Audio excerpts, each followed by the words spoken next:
దిమ్మ తిరిగి mind blank అవుతుందో వాడే పండుగాడు అనేది మహేష్ బాబు డైలాగు. ఇదే డైలాగు ఒక లీడర్ నోటి నుంచి వస్తే ఎవరు కొడితే ట్రంప్ మైండ్ బ్లాంక్ అవుద్దో తానే మోడీ సారు. అవునుల్లా, మోడీ సారు తెలియకుండానే ట్రంప్కు గట్టి దెబ్బ కొట్టినంత పనిచేసిండు. ట్రంప్ పేరెత్తకుండానే ట్రంప్ ఏంది, ట్రంప్ కథ ఏంది, ట్రంప్ బిసాదెంత అని సాంబార్ల కరివేపాకు లెక్కన ట్రంప్ను తీసి పడేసిండు ప్రధాని మోడీ సారు. मेरे भाइयों बहनों, मेरे देशवासियों, अब हम कुछ भी खरीदे तो एक ही तराजू होना चाहिए.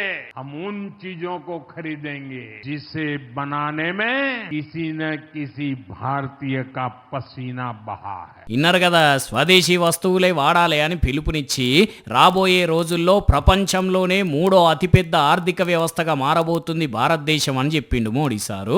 ఈ దెబ్బతోని తువ్వాలల రాయి వెట్టి కొట్టినట్టు గట్టిగా ఇచ్చి పడేసిండు ట్రంప్కు. ఈ మాటలు ఇంటే ట్రంప్ మైండ్ బ్లాంక్ అవుడు ఖాయం. మరి ట్రంప్ ఉడత ఊపులకు ఎవరు భయపడతారు? అరే ఈ నడమ మరీ ఓవర్ చేస్తలేడా అనుల మన విషయంలో? పాకిస్తాన్ తోటి యుద్ధం జరిగినప్పటి నుంచి నేనే యుద్ధం ఆపినా అని మొదలుపెట్టి రోజుకొక మాట మాట్లాడుతున్నాడు. అరే పోనీతి అని ఊకున్న కొద్దీ ఇంకా రెచ్చిపోతున్నాడు. రష్యా నుంచి మనం చమురు కొంటున్నాం అనే కోపంతో 25% సుంకాలు విధించి అంతటితోటే ఆగకుండా మనది డెత్ ఎకానమీ అని తక్కువ చేసి మాట్లాడుతున్నాడు. అందుకే తగ్గేదేలే అనుకుంటా మోడీ సారు గట్టిగా కౌంటర్ ఇచ్చింది. ఇట్లా అంతే కదా మరి, మనం తయారు చేయందే ఉన్నది, మనకు రాందే ఉన్నది, ఏందో పోనీలే అని చూస్తుంటే ఎక్కువ చేస్తుండు.